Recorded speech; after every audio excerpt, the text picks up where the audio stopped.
My daughter-in-law threw my plate on the floor and screamed, "Old Shrew, get out of my life!" in front of all her friends. On Monday, I handed her a letter. That made her fall out of her chair. "I'm glad to have you here. Follow my story until the end and comment the city you're watching from so I can see how far my story has reached." My daughter-in-law threw my plate on the floor and screamed, "Old hag, get out of my life!"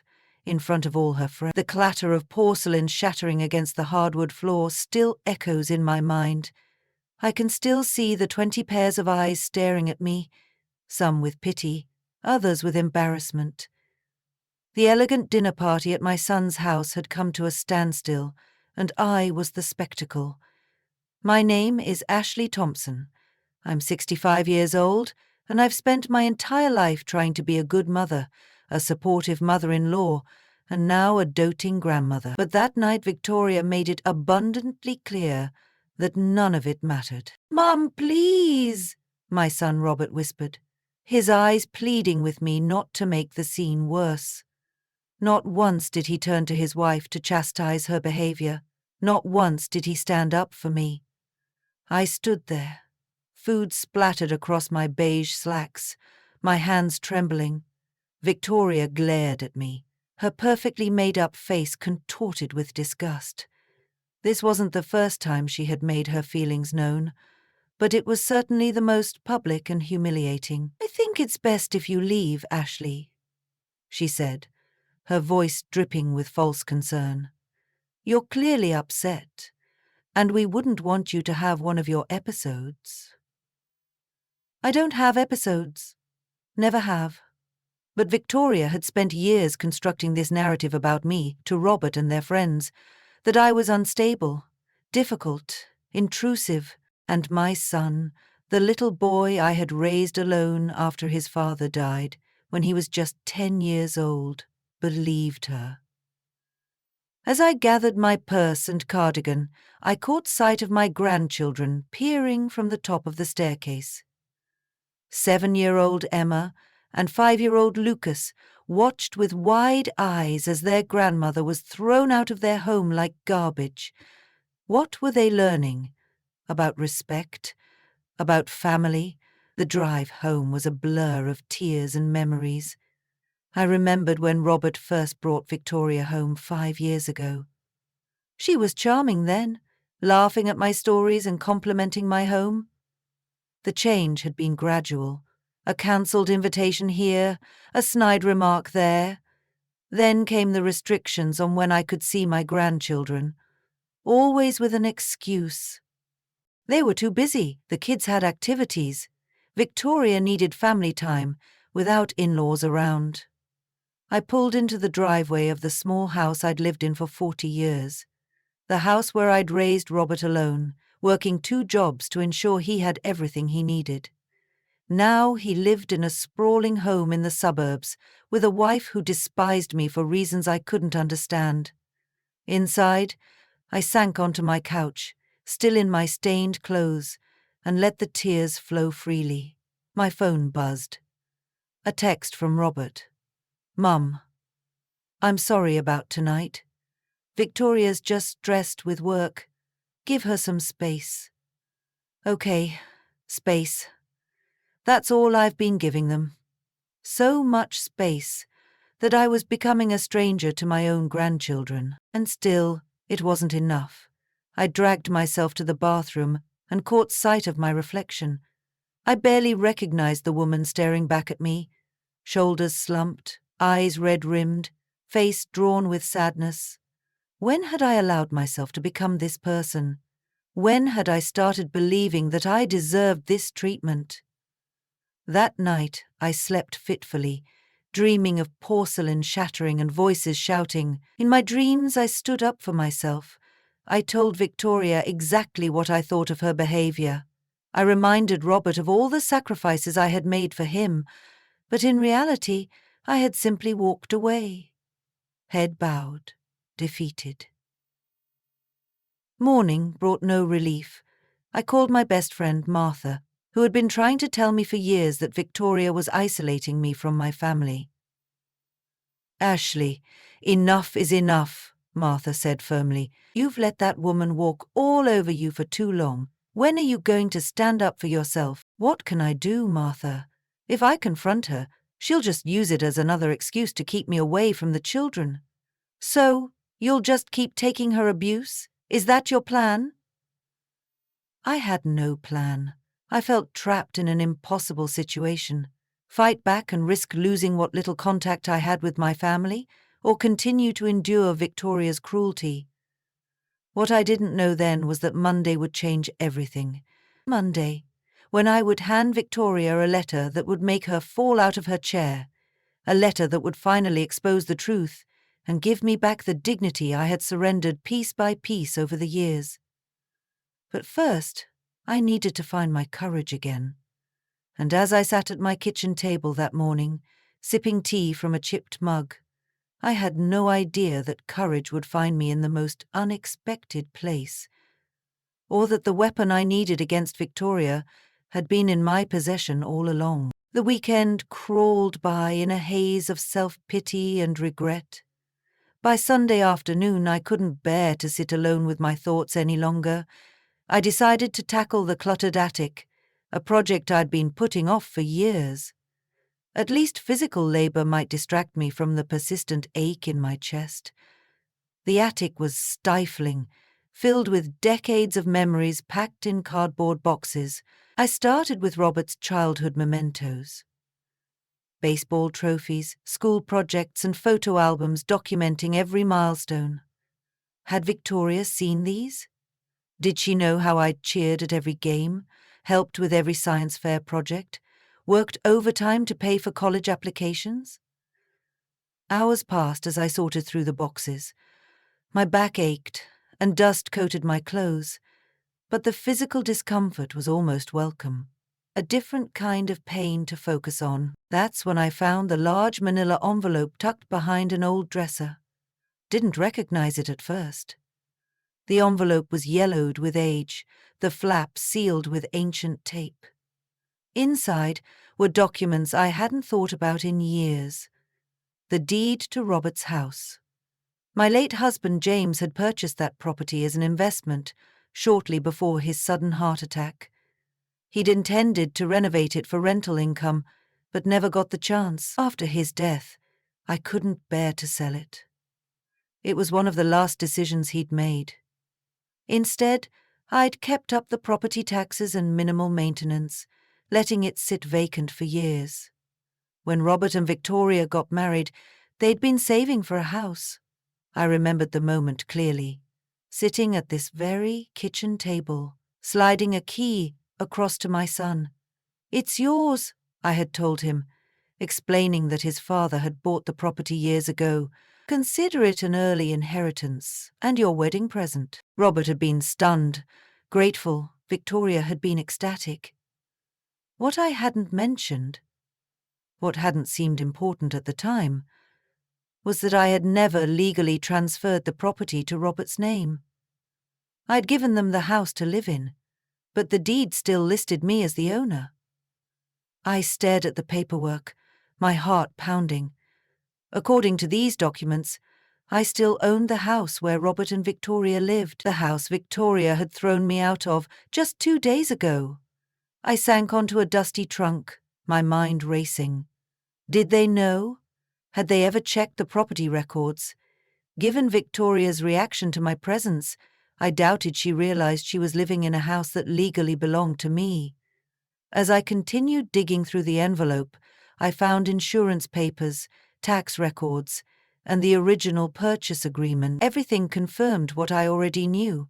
The house was still mine. I carried the documents downstairs, spreading them across my kitchen table to examine them properly. There had to be a mistake. Surely I wouldn't have forgotten something so significant. But there was no mistake. I had given Robert the key, told him the house was his, but in the fog of grief following James's death, I had never completed the legal transfer. I had simply handed over the keys and let them move in, trusting that we would sort out the paperwork eventually, but we never had. My phone rang, startling me. It was Sandra, a neighbour who lived near Robert and Victoria. "Ashley, I hope I'm not disturbing you," she said hesitantly. "Not at all. Is everything okay?" She paused. "I wanted to check on you after what happened at the dinner party. Word gets around, you know." I closed my eyes, humiliation washing over me anew. "I'm fine, Sandra, thank you for asking." "There's something else," she said, her voice dropping. "I'm not one to spread gossip, but I thought you should know. I've seen Victoria with someone several times now." My grip tightened on the phone. "What do you mean?" "A man. Not Robert. They meet at the cafe on Maple Street. They seem very close. Yesterday I saw them in his car. They were kissing, actually." The room seemed to tilt. Victoria was cheating on my son. The same woman who had systematically pushed me out of their lives, who had convinced Robert I was the problem. "Have you told Robert?" I asked, my voice barely audible. "No, I thought you should know first." I wasn't sure if I should say anything at all. After Sandra hung up, I sat motionless at my kitchen table, surrounded by property documents and this new explosive information. Victoria was cheating on my son. She was living in my house, and she had humiliated me in front of everyone. The pieces started falling into place. Victoria's increasing hostility toward me, her determination to cut me out of their lives. What if it wasn't just ordinary mother-in-law tension? What if she was deliberately isolating Robert from his support system?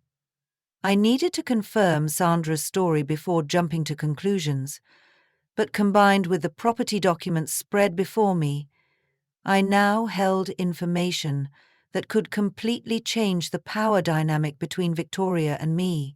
For the first time since that disastrous dinner party, I felt a flicker of something other than despair. Not quite hope, not quite vindication, but a growing certainty that the universe had just handed me the means to reclaim my dignity and protect my son. Monday was approaching, and with it, a decision I never thought I'd have to make. Should I confront Victoria with what I knew? Should I tell Robert about his wife's betrayal? Or should I simply assert my legal rights to the house they lived in? As the sun set outside my window, I knew one thing for certain. I was done being the victim in Victoria's story. It was time for me to write my own ending. That night, sleep eluded me. I tossed and turned, my mind racing with possibilities and consequences.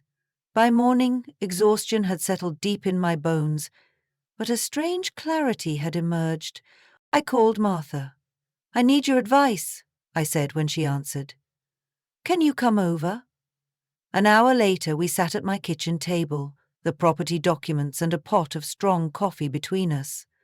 Martha listened without interruption as I explained everything: the house, Sandra's revelation about Victoria's affair, my growing suspicion that Victoria was systematically isolating my son. When I finished, Martha reached across the table and squeezed my hand. "I've been waiting 5 years for you to see what that woman really is." "I should have listened to you sooner," I admitted. "The question is, what are you going to do now?" Martha asked, tapping the property deed. "You have options, Ashley. Real power." Did I? The thought was so foreign, after years of yielding to Victoria's hostility, stepping back to keep the peace, making myself smaller to accommodate her demands. "I could tell Robert about the affair," I said quietly. Martha frowned. "And what if he doesn't believe you? Victoria's had years to poison him against you. He might think you're making it up out of spite." She was right. Victoria had skillfully positioned me as the jealous, clingy mother who couldn't let go. Any accusation from me would be filtered through that lens. "Or," Martha continued, "you could evict them." I recoiled at the thought. "I would never do that to Robert. Or my grandchildren." "Of course not. But Victoria doesn't know that." I stared at my oldest friend. seeing the strategic mind that had made her a formidable business owner before retirement. You think I should threaten her? I think you should let her know that you know. About everything, the affair, the house. Let her realize that the power dynamic has shifted. Martha's eyes gleamed. Watch her squirm for a change. The idea was tempting, so tempting that it frightened me.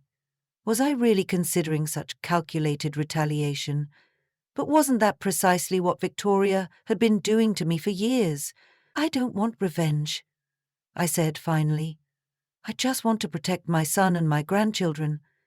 And maybe to get back a little of what she's taken from me. Martha nodded. Then you need evidence of the affair, something concrete that Robert can't dismiss.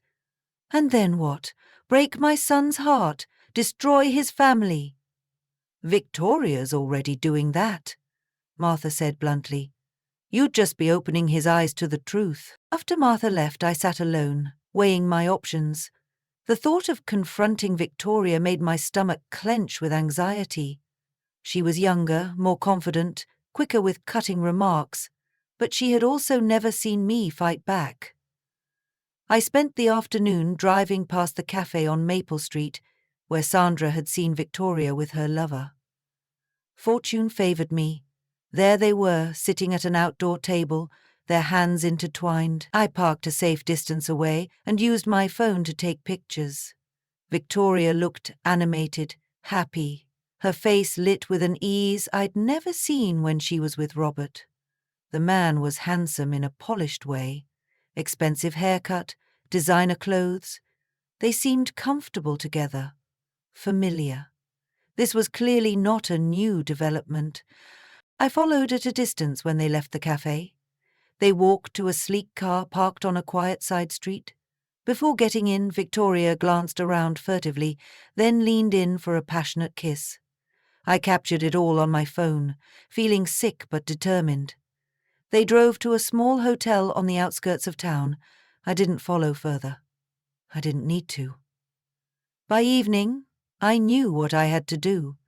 Not for revenge, not for satisfaction, but because my son deserved the truth, and because I deserved to reclaim my dignity. I sat at my desk and began to write, the words flowing more easily than I expected. Victoria, I want you to know 3 things. First, the house you live in, the house you threw me out of, legally belongs to me. I never transferred the deed to Robert's name.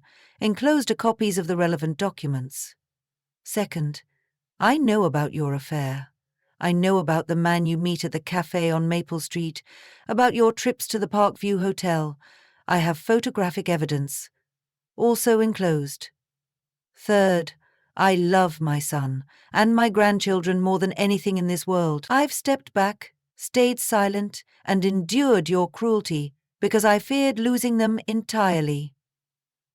That ends now. I don't want to hurt Robert. I don't want to devastate my grandchildren, but I will not allow you to continue destroying our family while living under my roof. You have a choice. End the affair immediately and start treating me with the basic respect any human being deserves, or I will tell Robert everything and begin formal eviction proceedings. I'm not asking to be your best friend. I'm simply requiring decency. For myself and for the sake of my son, who deserves better than betrayal. You have until Friday to decide. Ashley. I read the letter over, feeling a strange calm. The words weren't vindictive or emotional, just clear, factual, firm. I enclosed copies of the property documents and printed several of the photos I'd taken. Tomorrow was Monday. Tomorrow, I would hand Victoria this letter that would make her fall out of her chair. Tomorrow, everything would change. For the first time in years, I slept soundly, undisturbed by fears of disapproval or rejection. Whatever happened next, I would face it standing tall. Monday morning dawned bright and clear, a stark contrast to the storm brewing inside me. I dressed carefully. A simple blue dress that Martha always said brought out my eyes, comfortable but elegant flats, a touch of makeup. Not for Victoria's benefit, but for my own. Today, I needed every ounce of confidence I could muster. The envelope sat on my kitchen counter, sealed and waiting. Inside were the truths that could shatter the careful facade Victoria had constructed. The proof of her affair, the documents showing that I owned the house she had made into her fortress against me. I checked the time. Robert would be at work. He always left by 7:30. The children would be at school. Victoria typically spent Monday mornings at home, catching up on household affairs before meeting friends for lunch. It was the perfect opportunity. As I drove to their house, my resolve wavered. Was I really prepared to upend everyone's lives? What if this made things worse? What if Robert blamed me, the messenger, rather than Victoria for her betrayal? No, I said aloud, gripping the steering wheel tighter. I can't keep living like this.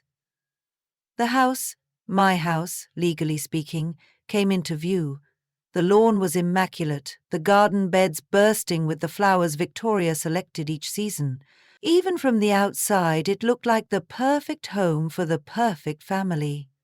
But I knew better now. I parked at the curb, took a deep breath, and walked up the stone path to the front door. The envelope felt heavy in my hands, weighted with consequences. I rang the doorbell and waited, heart pounding. After a moment, I heard footsteps approaching. The door swung open, and there stood Victoria, perfectly put together as always, in designer jeans and a crisp white blouse. Her expression shifted instantly from neutral to cold annoyance.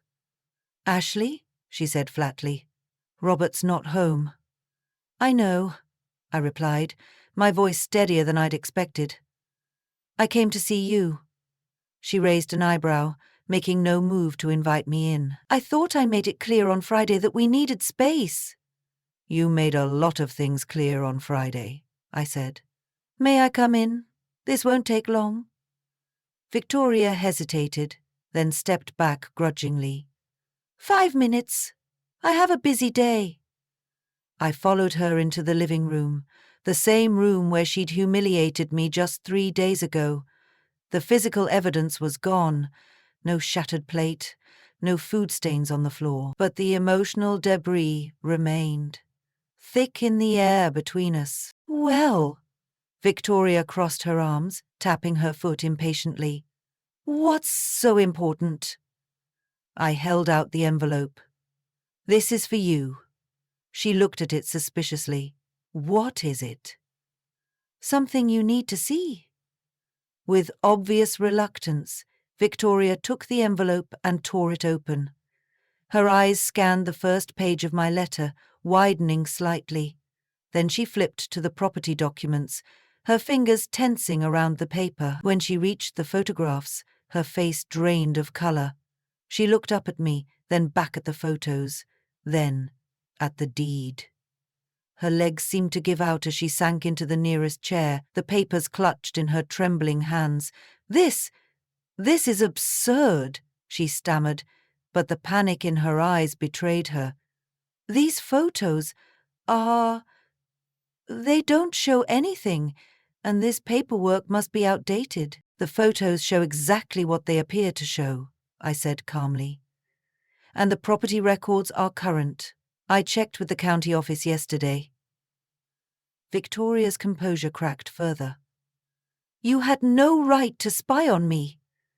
"And you had no right to treat me the way you have for years," I countered. "To isolate my son from me, to limit my time with my grandchildren, to throw me out of my own house." "Your house?" Her voice rose shrilly. "This is our house. Robert and you have been living here because—" "I allowed it," I interrupted. "I gave him the key as a wedding present, but I never legally transferred ownership. An oversight on my part, but a fortunate one, as it turns out." Victoria stood suddenly, her face flushing with anger. "This is blackmail." "No," I said evenly. This is a boundary. This is me standing up for myself after years of your cruelty. You wouldn't dare tell Robert, she hissed. It would destroy him. Is that what you want, to hurt your precious son? I met her gaze steadily. I don't want to hurt anyone. That's why I'm giving you a choice. End the affair. Treat me with basic respect, or face the consequences of your actions. Victoria's eyes narrowed to slits. You think you've won, don't you? You think you can waltz in here with your threats and your so-called evidence and suddenly have power over me? This isn't about winning, Victoria. It's about truth. It's about my family. Yes, my family. Including my son and my grandchildren, and my place in it. She threw the papers onto the coffee table, her hands shaking with rage. Get out of my house. My house, I corrected gently, turning toward the door. You have until Friday to decide what happens next. As I walked out, I felt lighter than I had in years, despite the tension of the confrontation. I hadn't raised my voice. I hadn't lost control. I had simply spoken my truth and set my terms. From the car, I glanced back at the house. Victoria stood in the window, watching me, her expression unreadable from this distance. I had no idea what she would choose to do next. End the affair, agree to my terms, or call my bluff. But for the first time in our 5-year relationship, the choice wasn't entirely hers. I started the engine and pulled away from the curb, realizing that I was no longer afraid. Whatever happened next, I had reclaimed something essential. My voice. I expected to have until Friday before hearing from Victoria or Robert. I was wrong. By Tuesday evening, my phone was ringing constantly. First Victoria, then Robert, then Victoria again. I let each call go to voicemail, needing time to steady myself before the inevitable confrontation. Victoria's message was venomous. You've made a terrible mistake, Ashley. You have no idea what you've done. Robert's was confused, worried. Mum, what's going on? Victoria is upset. She says you threatened her. Please, call me back. I took a deep breath and called my son. Robert, I think we need to talk in person. Mum, whatever is happening between you and Victoria, can't you just apologize? She's really upset. Something in me snapped. No, Robert. Not this time. This is important. Can you meet me at Riverside Park in an hour? He hesitated. All right, but, Mum, please. Let's resolve this peacefully. The park was quiet in the early evening, just a few joggers and dog walkers enjoying the fading light. I sat on a bench overlooking the river, watching the water flow steadily past. There was comfort in that constancy. The river had been here long before my problems and would continue long after. Robert arrived looking harried, his tie loosened, hair slightly mussed, as if he'd been running his hands through it. A nervous habit from childhood. Mom, he said, sitting beside me. What's this about? Victoria says you're threatening to evict us? I turned to face him, my heart aching at the worry in his eyes. Robert, there are things you need to know. Things I should have told you sooner. Slowly, carefully, I explained about the house, how it had remained in my name all these years through oversight, not intention. Robert looked shocked, but not angry. Why didn't you say something before? He asked. Honestly, I forgot. After giving you the key, in my mind it was your house.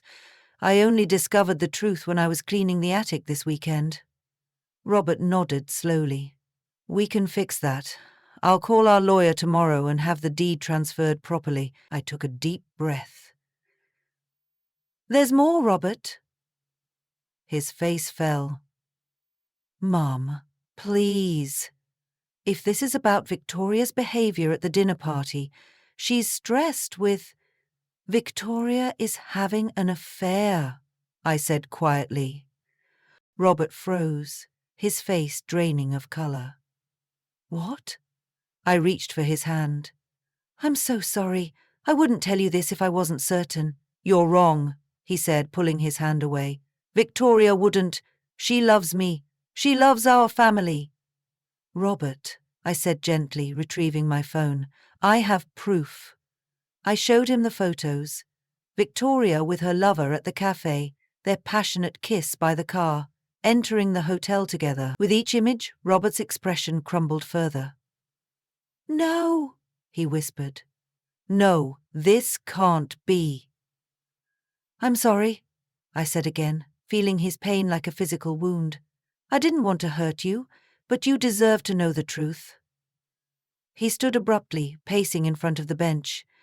"How long have you known?" "Just since Sunday.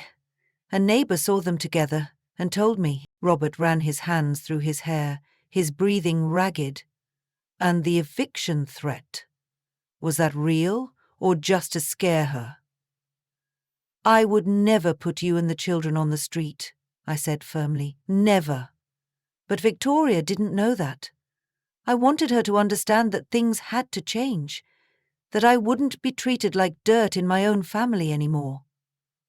He was quiet for a long moment, staring out at the river. "All these years," he said finally, "Victoria told me you were trying to come between us, that you were clingy, possessive, that your feelings were always hurt because you couldn't accept that I had my own life." My throat tightened. "And you believed her?" "She was my wife," he said simply, then corrected himself. "She is my wife."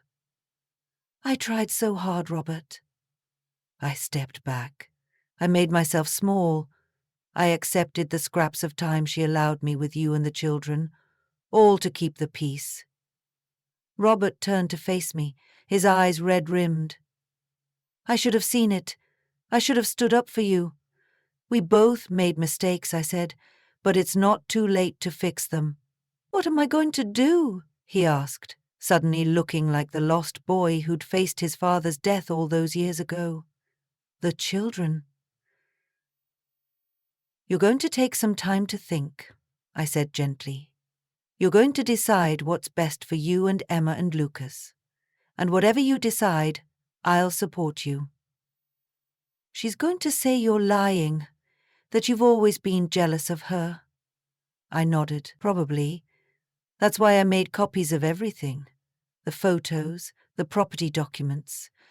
She can deny it, but the truth is the truth." Robert sank back onto the bench, shoulders slumped. "I need to confront her. Do you want me to come with you?" He considered this, then shook his head. "No, this is between me and Victoria. But afterward," his voice faltered, "afterward I might need a place to stay, with the kids." "You know you're always welcome," I said, my heart both breaking for his pain and swelling with hope that my son might finally be coming back to me. As dusk settled over the park, Robert and I sat in silence, watching the river flow. The confrontation with Victoria still loomed ahead, but something fundamental had already shifted. For the first time in years, my son and I were on the same side, facing the truth together instead of divided by Victoria's manipulations. Whatever happened next, we would face it as a family. The real family that had existed long before Victoria entered our lives. 6 months can change everything. On a warm Saturday morning, I stood in my kitchen, preparing breakfast. Pancakes shaped like dinosaurs, a weekend tradition that had recently been reinstated. Upstairs, I could hear the patter of small feet and excited whispers as Emma and Lucas awakened. "Grammy, is breakfast ready?" Emma called down the stairs, her voice carrying through the house. My house, which now held more love and laughter than it had in decades. "Almost ready, sweetheart? Tell your daddy to bring you down." So much had changed since that fateful day when I'd handed Victoria the letter. The confrontation between her and Robert had been explosive, according to my son. Victoria had denied everything at first, then shifted to blame. It was Robert's fault for being emotionally distant, my fault for turning him against her. Society's fault for not understanding her needs. But faced with the undeniable evidence of her affair, her defenses had eventually crumbled. The woman who had seemed so invincible, so cruelly confident, had revealed herself to be a house of cards, fragile, insecure, built on lies. Robert and the children had moved in with me the very next day, bringing only what they could carry in a few hastily packed suitcases. Victoria had been apoplectic, threatening lawsuits, custody battles, even physical violence. But when Robert's lawyer, not mine, as I'd insisted this remained primarily between them, had presented the property documents, along with the evidence of infidelity, her position had weakened considerably. The divorce proceedings had been difficult, especially for the children. Emma, at 7, understood enough to know that her mother had done something that hurt her father deeply. Lucas, at 5, simply couldn't comprehend why his family had shattered overnight. I'd done my best to provide stability during those turbulent months. My small house became a refuge, not just for Robert and the children, but for me as well. After years of being pushed to the margins of my family's life, I was suddenly central again, needed again. Robert appeared in the kitchen doorway, a child clinging to each hand. "Good morning, Mum. Something smells amazing." "Dinosaur pancakes!" Lucas exclaimed, eyes wide with anticipation. I smiled, flipping a triceratops-shaped pancake onto a waiting plate. "Who wants the first one?" "Me! Me!" both children shouted, scrambling onto the chairs I'd placed booster seats on. As I served breakfast, I marveled at how natural this felt, having my family around my table, starting the day together, building new routines and traditions. It wasn't the future I had envisioned, certainly not one that came without pain, but it was real and precious nonetheless. Robert caught my eye over the children's heads and smiled, a genuine smile that reached his eyes, unlike the strained expressions I'd grown accustomed to during his marriage. "Thanks for everything, Mum. I don't know how we would have gotten through this without you." "That's what family does," I said simply. "We show up for each other." After breakfast, while Robert helped the children get dressed, I checked my email. Among the usual messages was one that made my heart skip. Confirmation that the property transfer was complete. I had officially signed over the house, my house, to Robert. It had been my decision, made after months of careful thought. The house held too many painful memories for all of us now, tainted by Victoria's betrayal. More importantly, it had become clear that Robert needed a fresh start, a home that was truly his, without Victoria's influence or my history.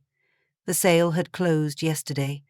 Robert didn't know yet. I'd tell him today, show him the papers making him the sole legal owner.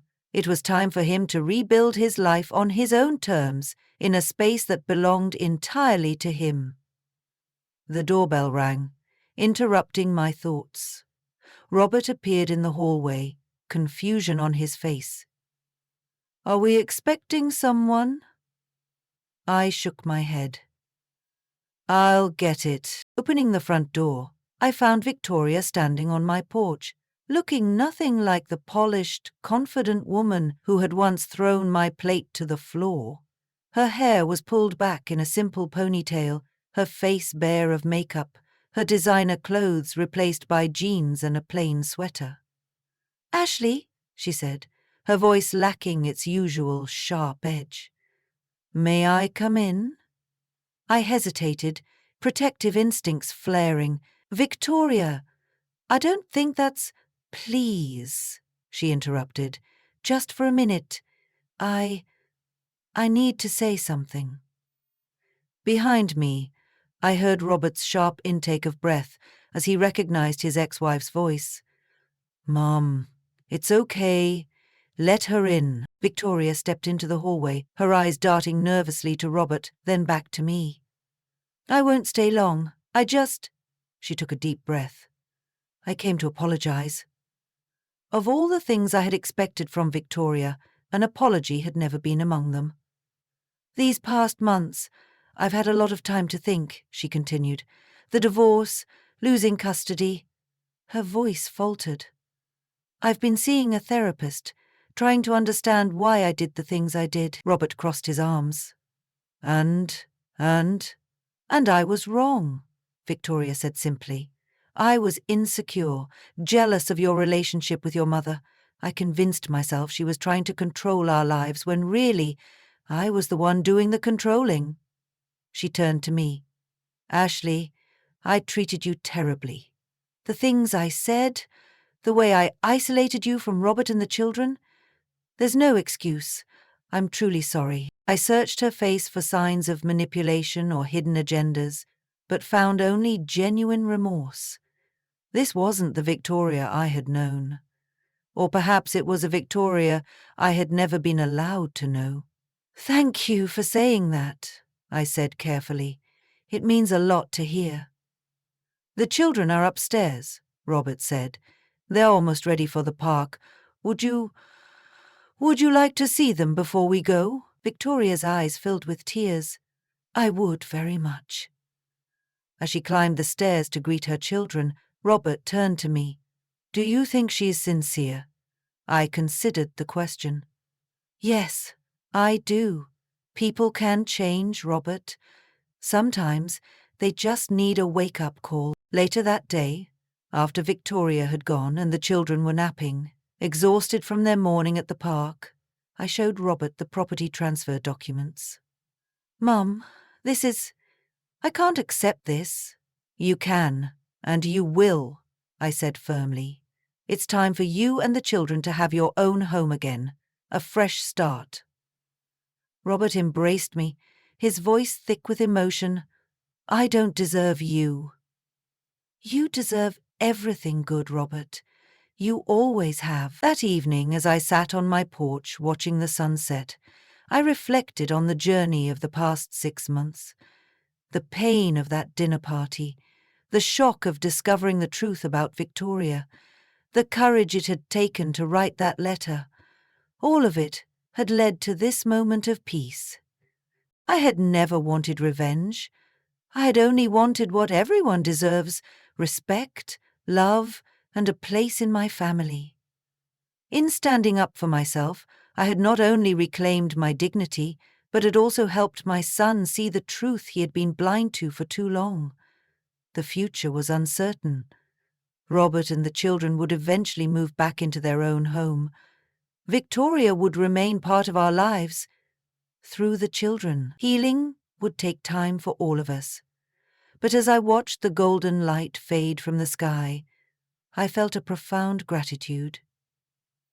The plate Victoria had thrown to the floor that night had shattered beyond repair. But my family, my real family, had not. We had pieced ourselves back together, stronger at the broken places, ready to begin again. Now, I'm curious about you, who listened to my story. What would you do if you were in my place? Have you ever been through something similar? Comment below. And meanwhile, I'm leaving on the final screen one other story that will definitely surprise you.